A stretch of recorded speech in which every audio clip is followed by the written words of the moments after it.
ஊருக்கு பிரச்சாரம் போகும்போது ஏதோ கூட மிகப்பெரிய ஒரு கூட்டணி வரப்போகுதுன்னு சொல்றாரு. அப்ப அதிமுக மிகப்பெரிய கட்சி கிடையாதா?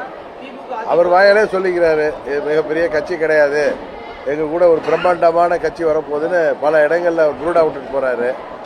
இது வரைக்கும் நம்ம பார்த்ததே இல்லை.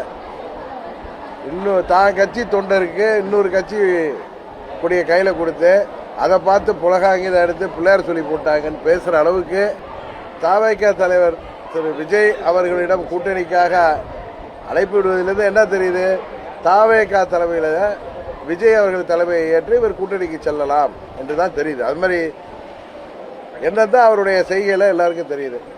இன்னும் சொல்ல போனால் திரு விஜய் அவர்கள் தவிகவுக்கும் டிவிகேவுக்கும் திமுகவுக்கும் தான் போட்டி என்று அறிவித்த பிறகு அவர் கூட்டணிக்கு வரணும் பிள்ளையார் சொல்லி போட்டாச்சுன்னா அப்படின்னா இவர் விஜய் அவர்கள் தலைமையை ஏற்று கூட்டணிக்கு செல்வார்.